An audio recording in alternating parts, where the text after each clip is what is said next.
Herrin twins, and if you're new here, welcome. My sister and I have a YouTube channel, which is here, and we make videos about our story and what we like to do and all that types of fun stuff. So stay tuned for new videos. Well, in the meantime, I'm gonna get on with this video, which is my 2 transplant stories. So yeah, let's go. After my sister and I were separated, I had to go on dialysis because we were sharing a kidney and I would not live if I didn't have dialysis. So I had to do that until my mom donated, which was April 2007, and I don't remember it very well. I just remember it was over Easter, so the Easter bunny came to me in the hospital. I don't remember too much, but I remember I had staples where they put the kidney, and I had to get those out in the hospital, and I remember it being super painful. Well, some TV show had a little segment about me, just to say I had a kidney transplant and I'm doing good. Yeah, I really don't remember much about my first one. I'm sorry, I wish I did. I would tell you more if I remembered. Yeah, after my first transplant, that one lasted about like 10 years. We went into my every 3 months kidney transplant clinic. We noticed my creatinine started creeping up more and more, and so we got really worried. And then I started retaining a lot of fluid. One day we saw that my foot was really swollen, and we weren't really sure why, but it was like really painful. And then a few months later I started having chest pain. Well, not really chest pain, it was like I'd get really winded when I like crawl somewhere or walk at school, and it didn't have to be that long of a road, if you know what I mean. So we went to the doctors and they said that my lungs had collapsed again. That's another story. My lungs collapsed the first time, but that's another story. And so I was really scared, and my mom told me this on my birthday, which was a horrible news. I got really scared, and then they told me I had to wear oxygen, and it was my birthday party, and I didn't really want to because I thought it was embarrassing. So I'd take it off and then like be fine for a little bit and then put it back on. A few days later, we went back to see, and they said it wasn't collapsed or anything. They didn't really know what was going on, so they sent me to the hospital, and then we found out I had fluid around my heart. They had to drain it, so I think it was like 10 p.m. I started getting it harder and harder to breathe.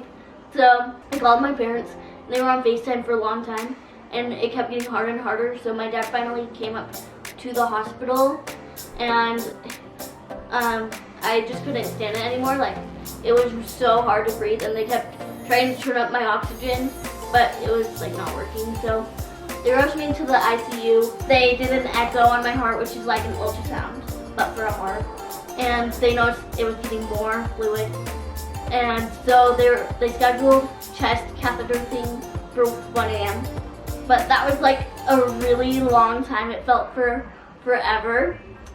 And so they finally go in and they drain it, and they accidentally poke my heart, which is not a big deal in other cases, but my platelets were so low that it wouldn't heal. I barely remember this. I was so drugged up, but I remember waking up from the draining of the heart thing, and my mom was crying, and they were like pulling blood out of drains a lot, and then my mom was crying, and I'm like, stop crying! And she's like, I can't! Then I go in for surgery. They sewed up my heart.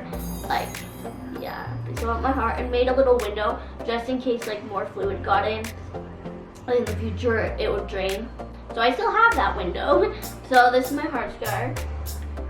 It's big. It goes all the way down. But I didn't wake up for a few days because they put me in a medically induced coma, because it would have been really painful, and I had a breathing tube. I was put on dialysis. My sister Courtney said she came in every day, but I don't remember her being in there. I thought she never came to visit me, but she's like, yeah, I was there every day. And I was like, oh, okay. So then I finally woke up, and I was like, Mom, what day is it? And she's like, Sunday. And I was like, okay. Then I went back to sleep for a few more days. I went on dialysis, and that continued for 2.5 years. And I had a chest catheter for 2.5 years. And it worked great for 2.5 years, which they don't usually last that long. During that 2.5 years, it was super hard for me to go to school. I went in 9th grade for, like, I would go off and on, but it was just so hard because I was always so tired. All of my siblings were like, when I couldn't do something like the dishes, like I wouldn't do the dishes a lot, they're like, come on, you're fine. No, they thought I was faking it, but the whole time I was not faking it. And now they know that I wasn't, because I'll do the dishes now. But like they thought I was faking it, I would always lay down. So it was really, really tired, and it was just horrible. My skin was a different color. It was gray, and then when I got my kidney transplant, they were like, wow, you look so much different. So, and the day I found out I was getting a kidney, I was like in shock. I was like, wow. It felt like forever, like, I felt like I was never gonna get it, but I knew I was. I don't know, something like that. And my dad called, and I was like, what? And I thought I would start crying, but I didn't.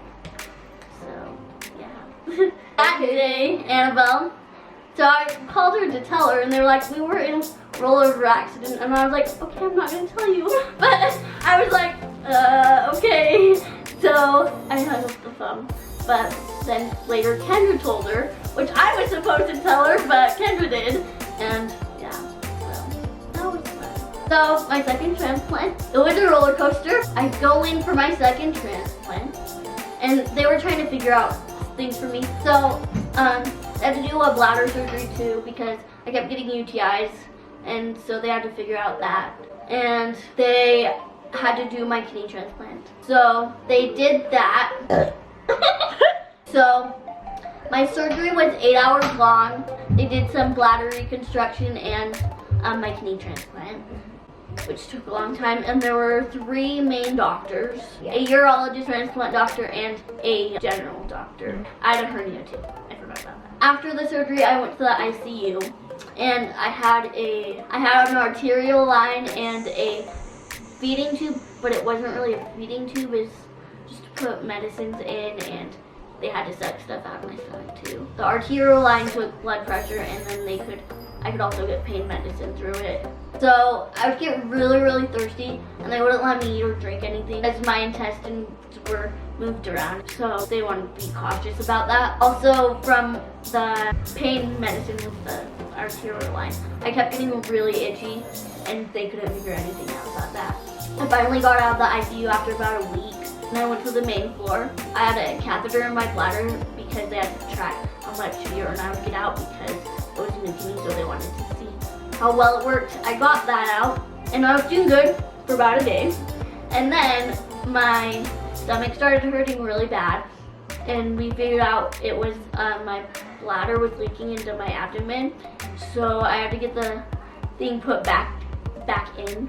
It hurt really bad. And then I had to have that in for like 4 weeks or something at home too, and it was not fun at all. It was really painful, but it was necessary so that nothing would happen.